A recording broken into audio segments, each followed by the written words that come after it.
All right, we got our games overpriced. Pirate software clips. Okay, let me see this.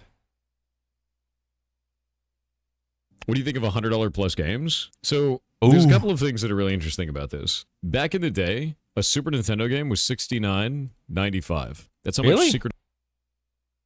That's fucking crazy. Because when I first started gaming, when was it? I think my first video games that I ever played, it was Mario and that like Duck Hunt game with the orange gun. But I didn't buy the games. I went over somebody, or my parents brought me over somebody's house, and they paid money and they just let me play. So I had no idea how much that shit cost. Years later, like I got like a bunch of hand-me-down consoles like NES, SNES, Sega, and then PlayStation 1, eventually got an Xbox, so on and so forth. And when I first got into video games, the prices I was paying was about $50. It was like 49 and change. And that was back in what, PS1 days and Xbox days, and then the PS2 came out and everyone was like, "Oh my god, PS2 so powerful." So, that was my frame of reference. I started out paying $50 for games for a long time. So, if this was actually the case, that even before, what do you call it? Before PlayStation and Xbox, NES, SNES, Dreamcast, Sega, this was like the default price. I mean, well, shit. This is news to me. That's a $20 difference. Like, why did it go down? And then is now coming back up. Amount of cost when it first came out. Let's go pull this up. Inflation calculator. And what year did Secret of Mana launch? August 6, 1993. And we're going to go from August 1993, and we'll go to April of 2024. And we're going to say $69.95. If you were to buy that Super Nintendo game today, in today's currency, it'd be $151.47. Holy shit. Bro, that's damn near double. And like some games with like their Giga Ultimate Edition are actually like peddling that price. Oh man. That's crazy. I think most people that played video games back in the day, the early adopters, they realized like how expensive it was, and they're just like okay with it. Like, this is the norm. $70 for a game. And then when the PlayStation 1 and the Xbox came out, that was, I would say that is when most people started their journey into or at least the masses of people started their journey into video games. Maybe you had like a Sega or a Dreamcast or something a little bit earlier. But honestly, I can't even remember the prices of video games back in the day. I do remember the PlayStation 1 and Xbox days, though, and the transition from paying $50 a game to $60 a game. There was a big hubbub about that. So I think it's like a generational thing. If you have a shitload of people that started out paying $50 for a game, then their frame of reference is just going to be based around them paying $50. They weren't part of like the smaller crowd of people that were like the super early adopters that bought the NES, SNES, and Sega, so on and so forth, and they just started out paying $70. I wonder what that was like. Paying $70 for a game, and then these new, more powerful systems came out, and then they see the price drops. That had to have been like crazy, man. That would be the cost. Dramatically higher, right? But the reason they were so expensive back then is because of physical distribution. That's the reason. We don't have that anymore. You don't have to make a cartridge. You don't have to put it on a store shelf. No. You don't have to physically ship it. You don't have to do any of that. No, you don't. You don't have to. I mean, do people, these companies still do this? Yes. Because, there is like a sliver of an audience that still wants to have a physical thing tied to their dollar, which is fine. It's not like they're unjustified for wanting that. But I would say for the vast majority of people, they are already changing like their value system to just going towards digital. I was playing a console like with my buddies last night, and he had no physical copies of games. Like, you turn the dang Xbox on and it's just like game. It was just all digital. It's like, oh, I need more space, just delete a thing, or bring in like a hard drive that has like 10 times the space that this little console provides. Yeah. We have digital distribution. It costs nothing. I have sold tens of thousands of copies of Heartbound, and it has cost us nothing. So when we're looking at this versus that, it doesn't make sense. We can't even make a comparison there. Steam still takes 30%? No, they don't. When I make a Steam key, and that key is for a $10 game, and then I sell that on Humble Bundle, what is the percentage that Steam takes from me? 0%. None. Steam only takes 30% of the sales you have on the Steam platform. Only on the Steam platform. Further than that, if you have trading cards for your game, which you always do, you make those yourself. Very easy. Whenever I always see that shit on Steam. I have no idea what the fuck those are. And I've been like playing on Steam for, I don't know, about 4-ish, 5-ish years now. Like, I always see like random ass fucking trading cards, like, and I'm just like, X. Like, what the fuck are those things? For one of those sells between one player and another, there's a community market fee. Steam gives the developer the community market fee. That ain't 30%. That's a lot less than 30%. Depending on how you strategize your sales, it's dramatically less than 30%. And Steam does not charge you for the distribution of your patches or the game itself outside of that 30% cut. Isn't that literally pennies, though? No, no. Very funny. So the way that I look at this right now is this doesn't make sense. We live in a time of digital distribution, and the way that I see sales of games is like this. If it's $1, people see it as shovelware. If it's $3, they see it as an arcade game. $5 is a premium arcade game. $10 is an indie game. $20 is a premium indie game. Anything anywhere from 10 to 20 is a premium indie game. $40 is a day game. $60 is AAA. And anything 70 or above is a scam. Anything 70 and up is a scam. Oh my god. That's fucking funny. Oh man. So I'd pretty much agree with him on like all of this shit. Yeah. I mean, the $70, I mean, I am very picky on when I spend $70 for this guy fucking says like a quadruple A title. Like, I am just very, very picky when it comes to spending $70 on day one. It's just, I don't know how I am now. Like, a lot of the games I have in my Steam library, I bought them somewhere between like $10, $20, $40, like whenever they were like on sale or something. I don't know. I'd have to like really enjoy the game if I'm gonna spend either like 60 or 70 on day one, because I mean, I got fucking a shitload of other games I could be playing. That's the general way that people feel about games that I've seen so far. Like, this is the limit. Anything above that, and people hate you, whether they feel it's worth it or not. The problem is this. The ones saying this, unfortunately, don't matter. As awful as that is, because there's multitudes of people that are just buying the games anyway. Yeah. Bro, some of the guys that I work with are like, they are gamers, but they're not as plugged into the internet or give a shit about the game industry or anything like that. They're just like playing a game just to play the game because they've always played the games, and they're playing the same games that their buddies are. And you know, I used to be like that. I wasn't fucking plugged into the internet and like wasn't aware of like all the issues and all this shit. Like I used to be. For sure, I was just like a casual. I was a casual and still kind of a casual in most respects. Um, this whole like moral system that people, and I only see this like on Steam really, or just PC gamers.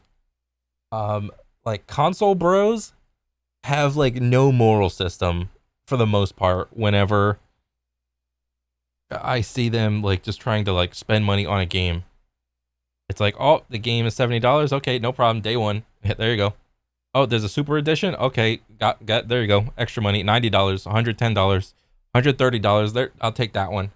If it's a title or an IP that they have enjoyed in the past, and it's like fucking Assassin's Creed 15. It's like, yeah, the fucking Shadow's coming out, $130. I'm paying that one. I'll get all this cool shit. You know? Yeah, they're just not like plugged in or are aware of just the same issues. That I don't know, like PC game. Like, yes, I'd probably say there's like some like PC gamers just don't give a shit. It's like whatever, but I would say for the most part, like PC gamers are, bro, they're just like more plugged in. They will rationalize more whether or not they do a thing. And honestly, I think that's because of Steam. And their like review system. Everything is public. They show who reviewed a game, how many hours they have in the game, whether or not, you know, you could leave like a fucking 20-page fucking review, and if people only see you played an hour of it, well then they're gonna like laugh at you and leave the clown emoji on your review. And that's so fucking funny. I didn't even realize that was the trend with the clown emoji. Oh man. Okay. Insane number of people that don't take any part in online discourse, don't take any part in talking about $70 game, don't take any part in any of this, and just buy the $100+ copies every time. You will find very quickly that the double down versions of games, instead of the $70 version, the $110 version, you'll find that these ones sell more than these ones almost every time. And if it is a $70 game, it'll likely have MTX in it that will end up making it sell more than this every time. The reason that the business model works this way is because people spend money on it. This is normal business for the games industry, and I reject the shit out of it. Why do you think our game is $10 and it won't have a sequel, and it won't have a prequel, and it won't have chapters, and it won't have DLC, and it won't have microtransactions? That's why it's $10, because I hate this business model. I hate it. Of microtransactions. Yep. Everybody can blame that goddamn horse armor, dude. But before the horse armor, it was MapleStory. But it was most widely known, you know, not firstly, but everybody partook in the goddamn horse armor. I think it's and I don't want to perpetuate it, even if it would make me more money, because it's not good for the industry. So I can't convince people to stop buying games like this. I can just stop selling games in that way and succeed in spite of that. So are sequels bad? No, but if you're making episodic content, it's not good for the game a lot of the times. Really? Huh. Wait, well, I don't know. I'm just curious. Like, what makes him say that? Like, episodic content or sequels being bad? I mean, shit, like, bro, like, one of my favorite Assassin's Creed games was Assassin's Creed Black Flag, and that shit didn't even come until, like, years later. What would have been the alternative? What, just constantly patch in, like, a new zone for, like, OG Assassin's Creed and just update it? There's no shot that would have happened. Like, engines, like, require, like, upgrading and updating and tons of bug fixes and whatnot. I mean, Mass Effect 2, Mass Effect 3. Like, there's a ton of great sequels. I'd probably be curious to listen, like, more what he has to say about that.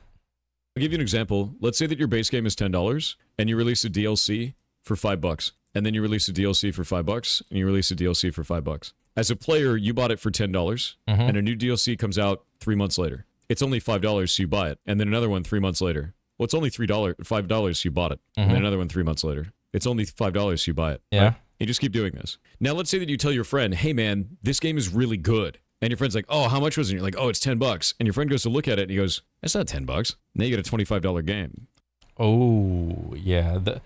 Okay. So the more DLC you add, the higher your barrier to entry is going to be for new players.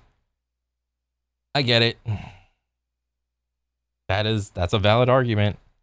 So new players are de-incentivized from jumping in, but old players feel like they got good value and they didn't pay that much, except they're both paying the same amount. It's a marketing strategy that preys on your inability to do math or inability to assign value over time. That's the issue. So, like, not a fan of it. Really not a fan of it. If I'm going to release new content for Heartbound, I'm just going to patch it into the game. Like, oh, just give it to the players.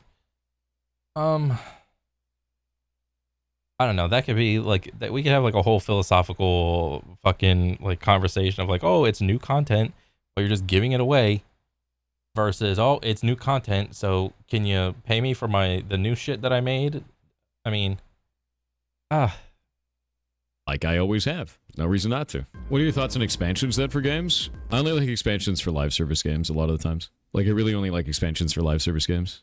I don't like expansions a lot of the time outside of that. I think they're kind of gross. Like if you're doing so what, he likes expansions for live service game, but not expansion for games that you have paid like a premium price for already. I mean, I get it, because like the free to play model it's just free to play and the microtransaction is optional. So it's up to you whether or not you want to like continue. But then it's just more like it feeds back into the whole FOMO shit of like, oh, everybody else is playing the new thing, but you're still playing the old thing. It's like, oh, I don't want to FOMO. Doing a single player game, the only time I'd say an expansion makes sense is like if you're adding another campaign to it. Live service game does make sense for expansions because that ends up being kind of a good deal. But yeah. Okay. So you got some qualifiers. Like if it's like a whole new fucking campaign, then yeah, sure. But if it's not, and it's just like a little tiddlywink of a thing, then I probably agree with it. Like, give me some value for my thing. Like, if I pay $60 for a game and a DLC comes out and it's like another 40, bro, that thing had better be like damn near close to like the length. I mean, it doesn't have to be exactly the same length, but it better be close. You know, because like some people go off of the dollar an hour for your entertainment. Like if I pay $70 for a game, they expect to get 70 hours of entertainment. But then again, if you have money, you don't give a shit, you'll be more willing to pay $70 for like, I don't know, 30 or 40 hours of entertainment, provided the game lets you have like some replay value and whatnot. But some people are more frugal, and sometimes it's not even like $1 an hour. Sometimes people will be like, oh, I need fucking, I need 2 hours for my dollar. So then it's like 50 cents an hour. It's like, damn, the game needs to be that good and has that much replay value. I mean, if that's the case, I mean, that's crazy. Like like you'd have to be very picky with your genres then, because like roguelikes offer infinite replay value. Games that have like multiple difficulties, like, oh, you beat the game on normal, then you unlock hard, then you beat the game on hard, then you unlock ultra hard, and so on and so forth. So I mean, yeah, I can get that. Or if a game has like new game plus like multiple times, I think that's like a great value, provided you like utilize it. But I don't know, it's just, there's just so much you could talk about. Yeah, it's pretty rare that single player games get expansions that make sense. It's pretty rare. What about the infamous Oblivion Horse Armor DLC? I think it's ass, like, obviously. Yeah. Not a fan of that. Risk of Rain? Risk of Rain wasn't an expansion. That was a totally new game. We had Risk of Rain to Risk of Rain 2. It's a completely different video game. That's fine. What about I never played Risk of Rain 1. My buddy convinced me to just get Risk of Rain 2, and it's just like a roguelike. It's like, oh, what are you doing? I'm not doing anything. You want to boot up Risk of Rain 2? Okay. You could just play it whenever. It's a roguelike. Vampire Survivors. I actually don't like Vampire Survivors. I didn't like the fact that they went from a $3 game and then sold millions of copies and then made it $5. Like, why? Why did they do that? There's no reason for that shit. Makes no sense. Bro gets mad from $2 game to $5 game? Yeah. Do you know why? Because there's no reason for that. If you have a $3 game and it sells millions of copies, and then you change that price to $5, you have a small team that has more money than they'll ever need, and you've changed the price to $5 after it becomes popular. If I took my game that was $10... Is that what happened with Vampire Survivors? Or was there like a Vampire Survivors 2? Let me see this. Let me see this real quick. Let me see. Okay, so there's only Vampire Survivors 1. And it's $3.74. Oh, is it on sale? Oh, it is on sale. Oh, he did change it to $5. What the hell? But it's overwhelmingly positive. Jesus Christ. All reviews. Over 200K overwhelmingly positive reviews. God damn. So what, when the game first came out? Yeah, that does seem kind of shady. Kind of slimy. Oh shit. There's a big spike in sales. Quick, go up $2. Yeah. And I made it $12 after it became popular. Would you feel good about that? You'd hate it, just like I do. Yeah. Because it's like a... I don't even know what to call it. It's like as soon as the thing realizes it's popular, it slaps on like a popularity value. Oh, this game is popping. Make it a couple bucks more. It's like, well, what the fuck was the core game valued at? Like $10? Why am I paying an extra $2 just because it's popular? Fuck that. It's like, yes, it's only $2, but it's not like the money that matters. It's the principle. It's the principle of it. Like, because there's no reason for it. The only time that we ever have to change prices is when there's dramatic shifts in the valuation of individual currencies. Currency exchange rates is the only time we have to raise prices. Because so what? It's relative to the region that you're selling it in, like North America, South America, Asia, Africa, fucking all that shit. Sometimes currency exchange rates go crazy, which is exactly what happened with Argentina, right? Like, that sucks. There's nothing we can do about it at that point. Where, like, suddenly, like, a currency just inflates to and is not worth anything anymore. Like, we have to take action. There's nothing we can do about it. That's the only time that I think that's appropriate. That's the only time, and it's a global finance issue. Yeah, global finances go wacky. Bingo. Yeah. Price your game in line with the gold standard? No, that's not really how that works. Remember, what was that one country that had, like, everybody was like a millionaire, but nobody could still buy anything because everything's still expensive as fuck?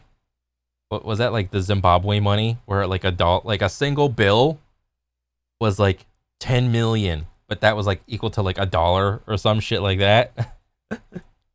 The way that you have to price your game, no matter what, man, is based on people's expendable income. You're making an entertainment piece. That's what that is. It's an entertainment piece. Yeah. People don't need to buy your game. They don't have to. So you have to price it based on people's expendable income inside of that area. Disposable income is what you're targeting. What about board member bonuses? Gross. Yeah, it's gross. No, you don't have to buy it. I price ours based on a Big Mac. It's about a Big Mac and a half. Yeah. You want people to buy... What is this? You want people to buy your product? Make it affordable. Bingo. Yes.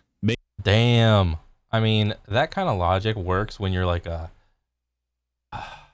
Well, I was going to say like an indie dev, where your price points are anywhere from like $10 to $20 or something in there. But that also holds true even if you're like... Would you say it still holds true for like AAA?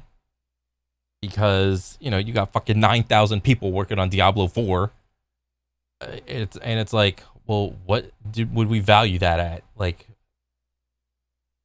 I don't know. It's just, like, trying to price a game is just so hard, man. Like, yes, there's like common things that people do, but goddamn, I am not envious of that job, trying to figure out what's a good price point for a video game. Make it affordable for each region too. Always make it affordable for each region. You have to think about what the economics are of each region that you're selling the game in, and you have to think about specifically how much disposable income people in that region have. Yeah, regional pricing. Always regional pricing. Always. And then you... So I guess something else that I would just say is that you can either go with regional pricing or just go one flat price. So you go if you go like with the flat price, it's like that's the company putting like a stamp of like, it's kind of like buying a Gucci bag. You know, if you see like the brand Gucci or the CC like Chanel or whatever, people will associate that with a certain level of value. Like, oh, it's like a couple $1,000 bag or $1,000 shoes or whatever it is. And it's like a global thing. Like, it is this much value. And if that's the case, you're probably going to sell less units of said game. But I don't know if it will harbor as much brand recognition because people are buying it less. Whereas if you go with like the whole regional pricing thing, maybe your gross net is going to be lower, but since more people are able to buy your game and experience your game, there's going to be more brand recognition / saturation. So it's like, what do you value whenever you're selling a game? I don't know. Price it appropriately based on that. It's very easy. Just takes a little bit of effort, right? Are you in favor of microtransactions in the game if the game is free? I'm in favor of microtransactions if they are cosmetic in nature and nothing else. There's no reason for it. There's no... And I would say fuck even the damn cosmetics. Because all these fucking free-to-play shooters, you know, what's the point of grinding the game then and trying to get good? Just for the sake of getting good? I mean, well, that's fine for like the hardcore fans, the hardcore players, where they see a game, they like the gunplay, they like the core mechanics of the game, and just simply grinding it for the skill gain alone is enough, like of a dopamine hit and for fulfillment. But that's not most players in a free-to-play shooter. Most players are pretty casual and need some form of progression. So you have like your little battle pass or whatever. Maybe you do some challenges like dailies, weeklies, or monthlies to keep them on that little treadmill. But then you got a static store and you got a rotating store. It's like, oh, this new gold skin just came out. It's $30. Come get it, guys. Oh, a new heirloom dropped. It's $500. Come get it, guys. And it's like, well, is there anything that I can like grind that isn't just pay to win? Or not pay to win, but just like cosmetic? Like a lot of old shooters back in the day, if you wanted like a cool thing, a cool cosmetic, you had to grind for that shit because it represented something cool. It represented you got a fucking 1,000 headshots. It represented I called in 1,000 attack helicopters and shit like that. You know, I called in 25 nukes. I called in a nuke while our team was losing. All right. You know, all these like little cosmetic things used to like mean something because you had to earn them. But now, what are we fucking earning? We're not earning anything. We're just mindlessly dumping our time into them. So, okay, I was like ranting. No reason for anything else. Cosmetics only. How do you make the art for your game? Shay makes all the art and animation for Harbin. I do the technical art, which is particle effects, shadows, lighting, stuff like that. Sony priced Helldivers to 0 in some reason? No, they didn't price Helldivers to 0 in some regions. They made it unpurchasable in some regions. Those are two very different things. Yeah. No, 0 would be free. Lol, same thing? No, 0 would be free. They turned it... What they did was they took a selling video game and instead applied a 5-finger discount to everybody who wanted to go the extra mile. It's probably the greatest advertisement to piracy I've ever seen in my life. Insane Oh, that's to watch. funny. Oh, man. Oh, that's good. What do you think of... That was funny. Yeah, I mean, we could talk about the price points for games and what you think people will value. And I think it'll be honestly different. Like people that play different genres value different things for each genre. Trying to come out with like a static price across all genres is, I think, I mean, it's been the norm, but I mean, bro, like if you take like somebody that plays like a lot of FPS, they're just sitting there like enjoying the infinite replay value on all these free to play games or whatever. They're just dumping thousands of hours into their favorite shooter, you know. And then when it comes to like action combat single player, what, you play the game once in its entirety, then you have like another chunk percentage of people that maybe plays it twice, and then an even smaller slice of the whole pie that plays it like 3+ times or whatever. So it's like how like you'd have to have another conversation on like what the players of each genre of video game value to figure out a price point. I think that'd be a pretty good conversation. But yeah, you know, it's always cool just bullshitting about prices and the ever growing price of video games. But we'll see what happens in the future. But yeah, good video. But that's pretty much it. I'll catch you guys on the next one, all right? Later.